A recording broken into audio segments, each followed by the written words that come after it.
Giannis called game. Boo.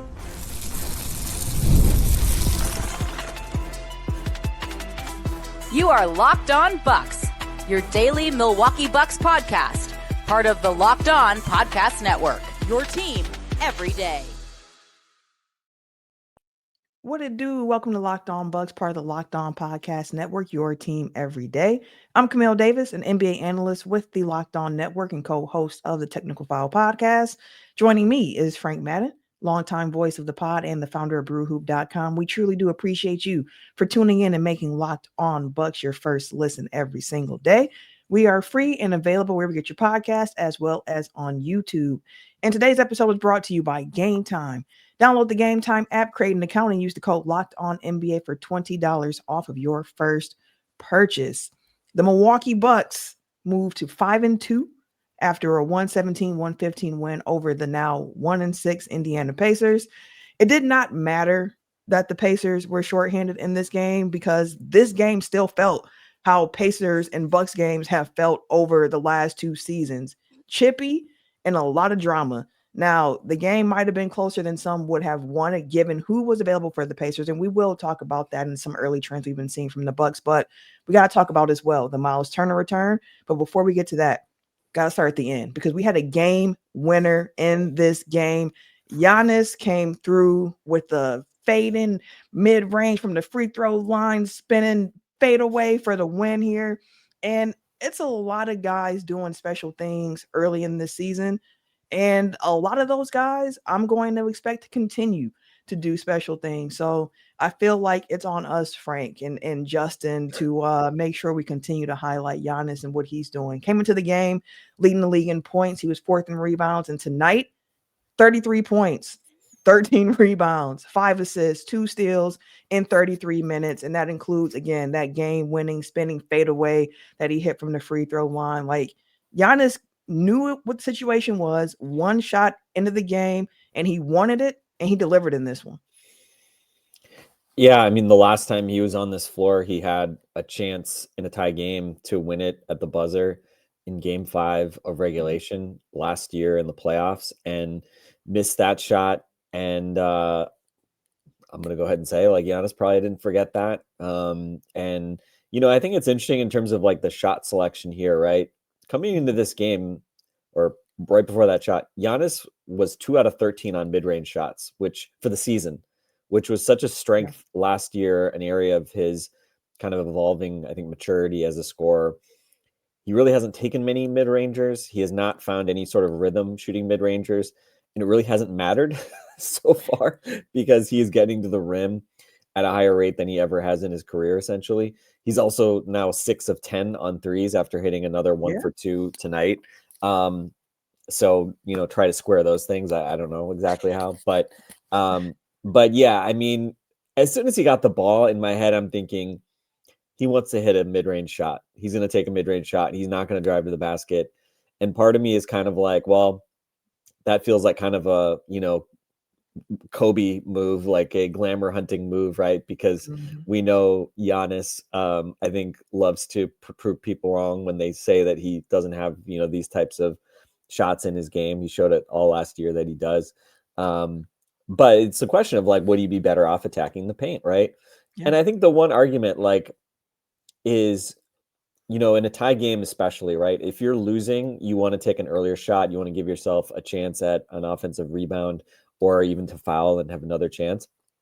In a tie game, I think what he was doing in a lot of ways makes sense because it's basically like, I'm getting the last shot and there's not going to be any chance to beat us, basically. And the easiest way to do that is by running the clock down and, you know, quote unquote, settling for a mid-range shot. Because if you drive, you know, again, like if the defense walls you off, then you have to kick out, then, you know, you're playing hot potato and is that guy open? And now he's got to try to force up a 3 and it may not even get off. So I think there's certainly an argument for doing that, even though obviously that has not been the strength of Giannis's game so far this season. But man, Camille, we got to say that was a beautiful looking shot.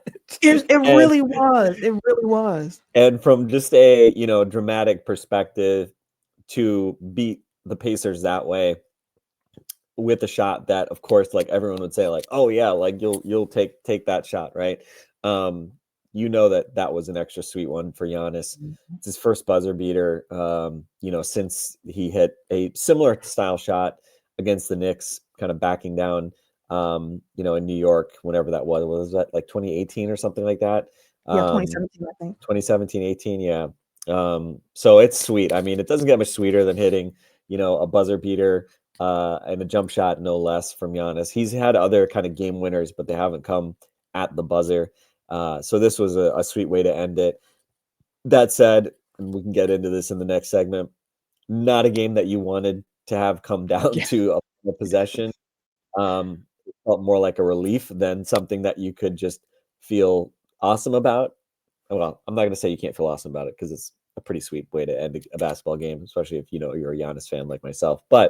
Um, but yeah, a lot of teachable moments, and Yes. certainly, some of the issues that the Bucks have had early in this season, whether it was cleaning up the defensive boards, turnovers, and just fouling That's the constantly. part I really want to talk about. Yeah, just really, it just felt like, getting overwhelmed by the Pacers' size, and not being able to just, kind of, again, play defense and possessions, either through not fouling and then getting offensive rebounds. That obviously was just something that we saw Mhm. repeatedly throughout this game. Bucks shot the hell out of the ball compared to the Pacers, but it was all those second chances Yep. and all those fouls that, made this a slog. And that was a big part of why they lost in disappointing fashion in the last one possession game they played on Mhm. Saturday when they lost to the Kings. So yeah, we are definitely seeing what the Achilles heel of this team is right now. Yeah, seeing some early season trends from the Bucks, and a couple of them are concerning, as you've pointed to, and I definitely do want to talk about that. One more thought on the Giannis game winner. I think one of the funnest parts for me was he had that crazy poster, I think in the first quarter of the game. And he did the boo afterwards because, of course, Myles Turner getting a lot of attention with this being his first game back in Indy. And then he hits the game winner. And at first, it's very stoic on Giannis's face. Like he's just kind of walking back. You see his teammates celebrating around him. And then after what he shushes the crowd, and then you see him doing the boos again, which I love because you don't really see like this wrestling terms like heel Giannis, where he gets to really lean into a crowd disliking him and really play up to that. And whenever he hits the floor in Indiana, like you don't have any concerns about how that crowd's going to feel about him, how he feels about the city, how these two teams feel about each other. Again, a chippy game. So to see Giannis be able to have this moment too, where he got to be the heel a little bit, and really send the whole fan base home a little disappointed because I know they were right there. That's a game that Indy, I'm sure, feels like it was right there for them to take. So there is some satisfaction that does come in with that, given how the last 2 years have gone to playoffs for the team. But like I mentioned, this was Myles Turner's return to Indy, and it was met with a lot of emotions. So I want to talk a bit about his return to Indy, his play in this game, and what we've seen from Myles Turner early before we jump into some conversations about early trends around the free throws, turnovers, rebounding, and then also some injury news on Kevin Porter Jr. came out over the weekend that we have to discuss a little bit. So we'll get into all of that after this. But first, talk to you about our friends over at Game Time because basketball season is here. It's really, really here, y'all. And nothing beats being in the arena for opening games. Like, let's be real, getting tickets can be a headache between waiting in the queues, the surprise fees, prices that can jump up right before checkout. Like, you can get frustrated really, really easily when all you want to do is cheer on your team. And that's where Game Time comes in. It's the app that gives fans the advantage. It's your ultimate life hack for scoring amazing NBA tickets fast, easy, and stress-free. Like I've told y'all before, I'm cheap. Okay. When y'all see me out here balling, like I was just in Vegas on a budget, always on a budget for me. And Game Time plays a part in that for me as well, because what you see is what you pay. No hidden fees at checkouts. And you can find NBA tickets for under $25. Take the guesswork out of buying NBA tickets with Game Time. Download the Game Time app, create an account, and use the code Locked On NBA for $20 off of your first purchase. Terms do apply. That's code LOCKEDON NBA for $20 off.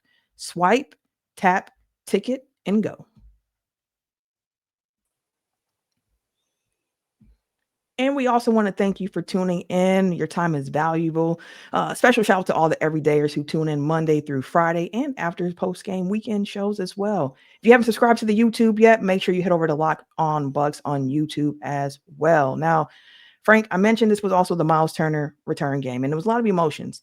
He got a tribute video to start the game, and during the video, it was a smattering of like cheers and boos. And then once the game started, every single time he touched the ball, he was met with boos. Sometimes he didn't have the ball long enough, and you hear the boos still going to wherever the ball was following. But he got off to a hot start shooting the ball a bit. Giannis and Myles Turner at one point had 13 of the first 19 points for the Bucks, but offensively, he cooled down.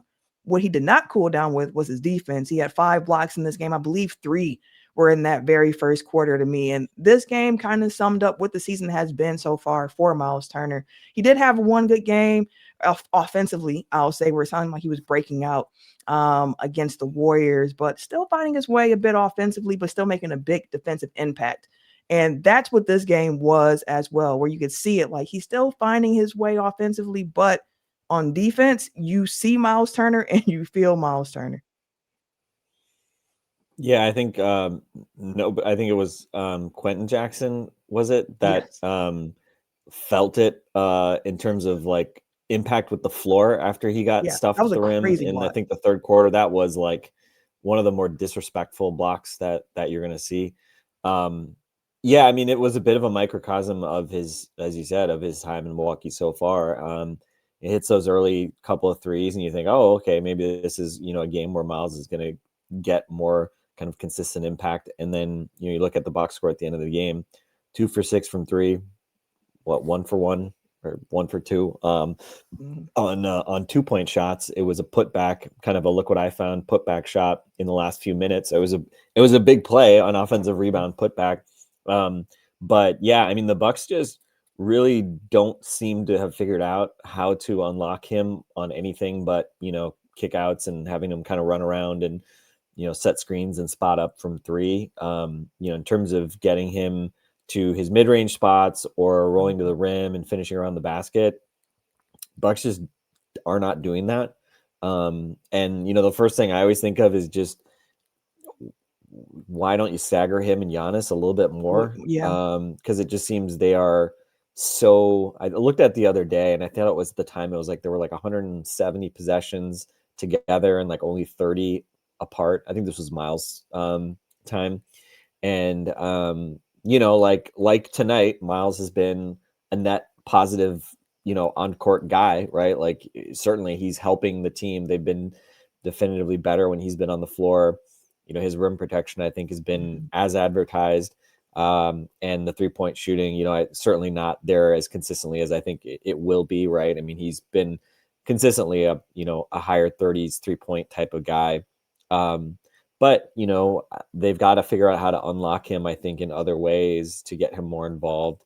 And interestingly, the one game where he kind of broke out a bit was a game that Giannis sat out against the Warriors, which kind of also supports why I want to see him get staggered a bit more, because Giannis can play with Bobby. So it's not like that's something you can't do. So yeah, it'd be interesting to see a little bit more of him playing a part. But obviously, I'm sure for him, just the relief of kind of getting this out of the way, he gets his, the return game out of the way, comes away with a win.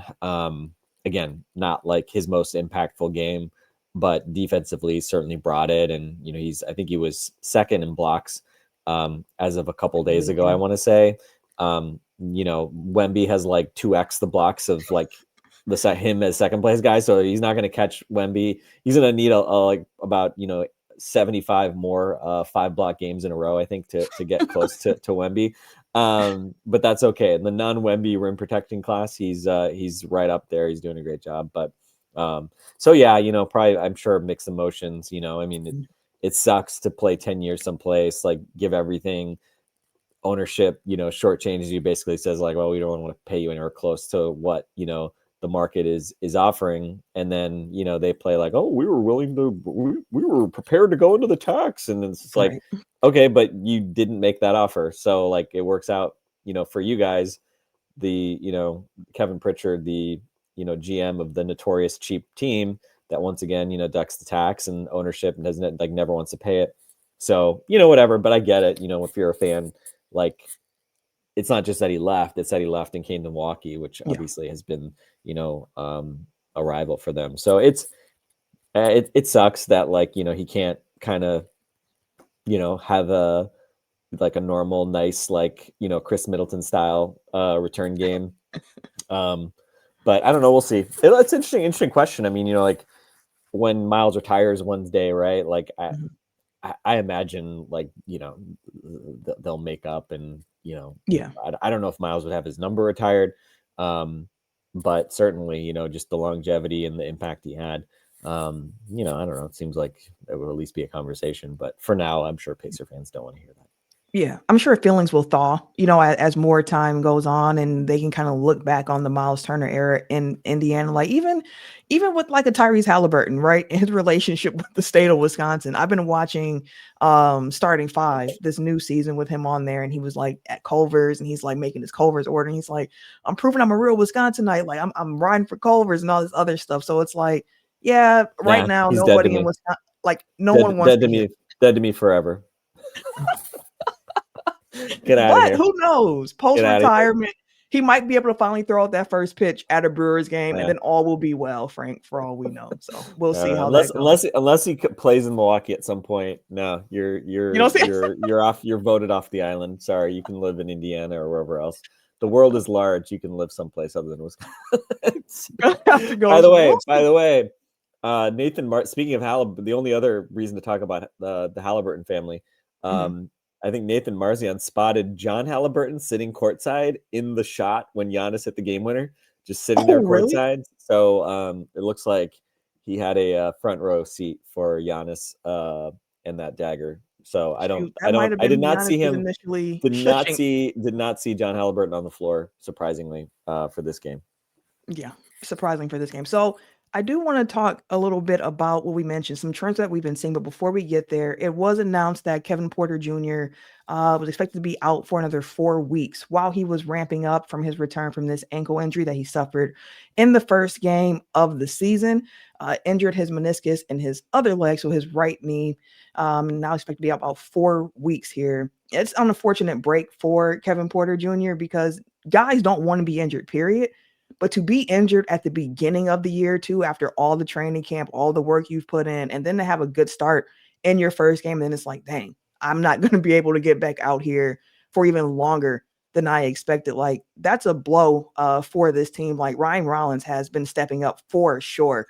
And Kevin Porter Jr.'s absence has allowed Rollins to get more playing time and more on-the-job learning experience. But you still miss what Kevin Porter Jr. can bring. And one thing that we're going to talk about in the next segment when it comes to free throws, guys who can kind of put that pressure on the rim, get to the free throw line.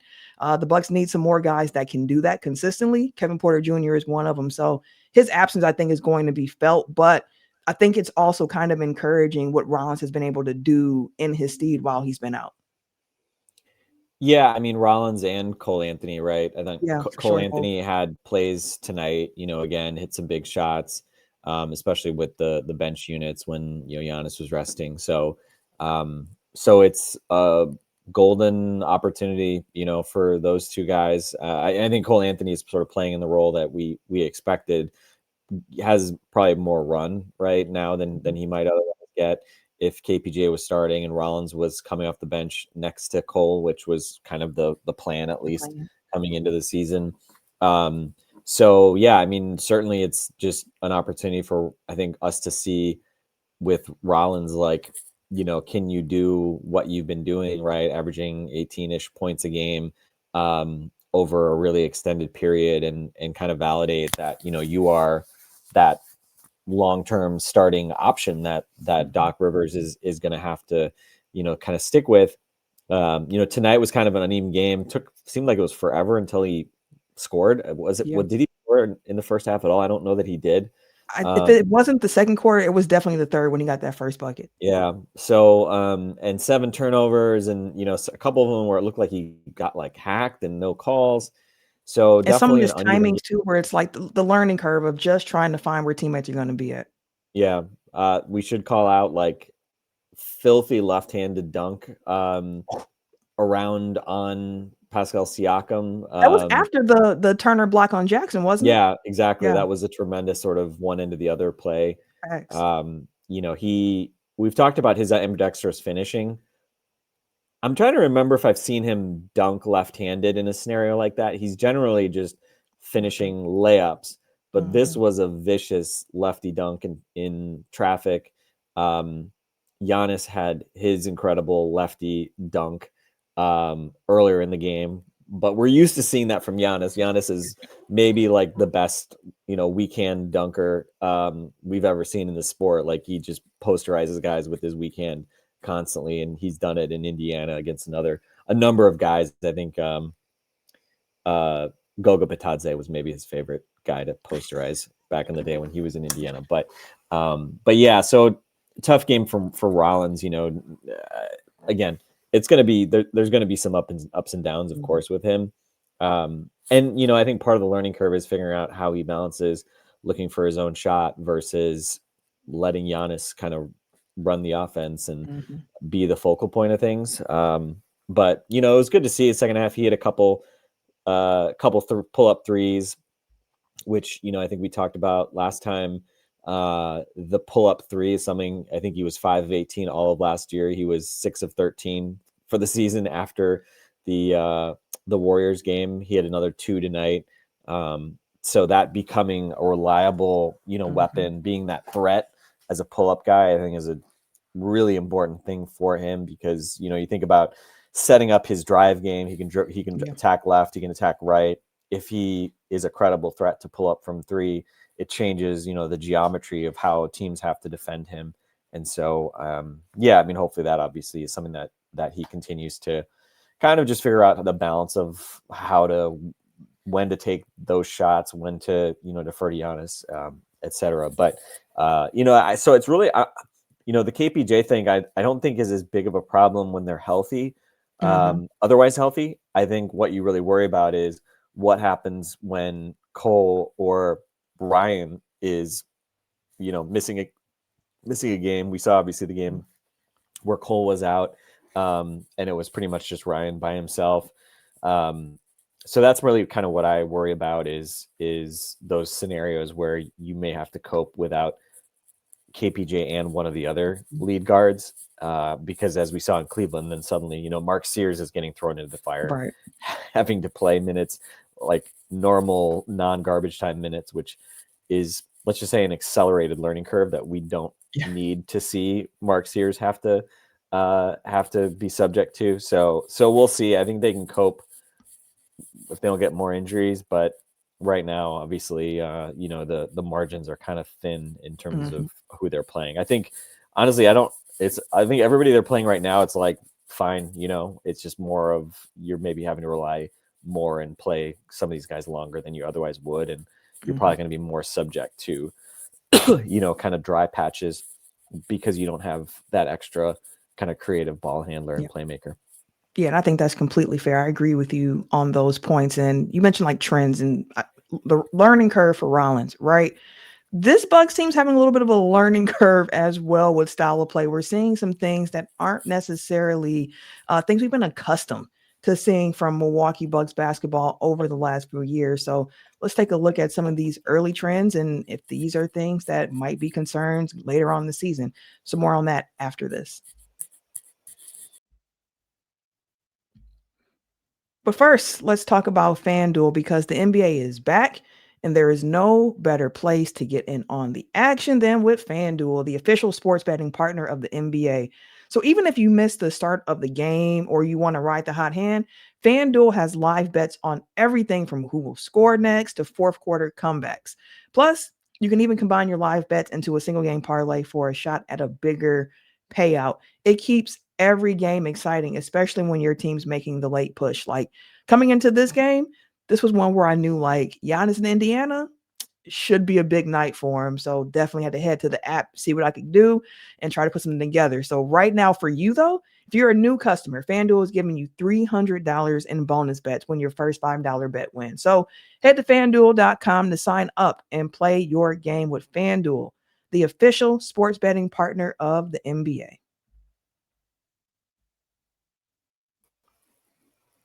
some early trends we're seeing from the Milwaukee Bucks. In this game, you mentioned the rebounding.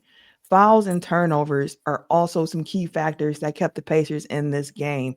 18 turnovers for the Bucks in this game. In this game, they had a 17.3% turnover rate. That's 34th percentile for the team here.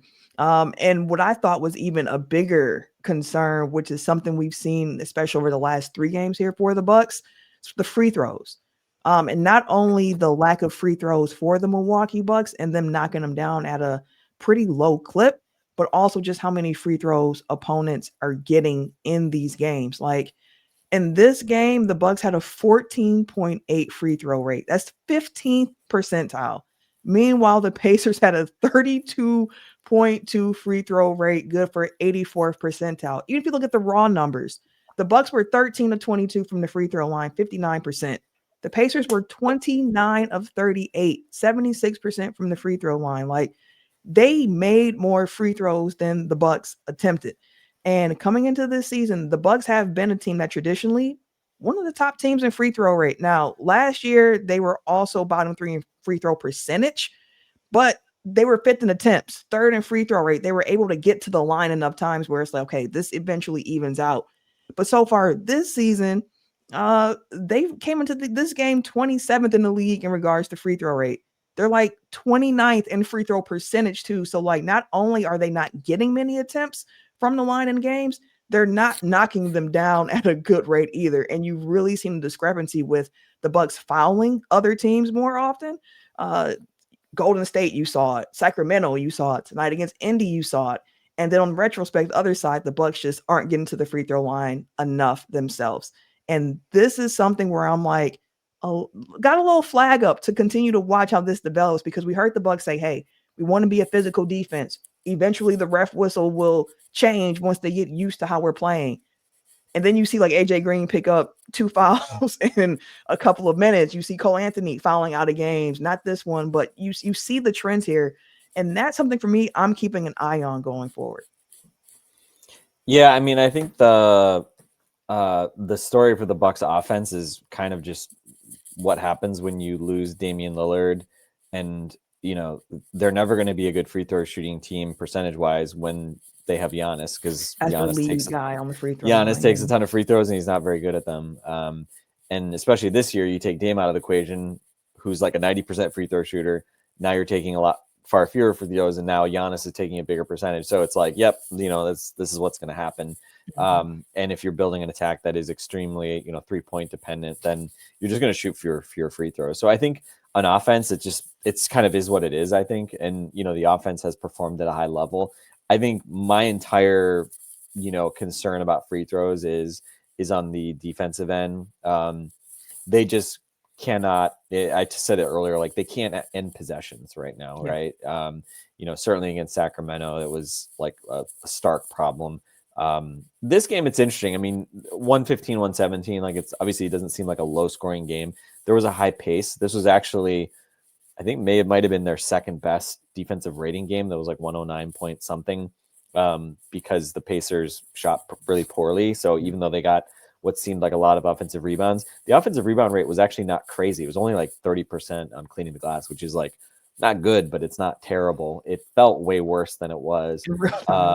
But I think and the rebounding has been a problem. Like I think when I looked at it, go after the Golden State game, they were like 16th, and they're always pretty much a top 5 team. So I think that is, again, just a reflection of the fact that like you're starting 3 guards and you don't have a lot of size. And that's just kind of the play style you've chosen.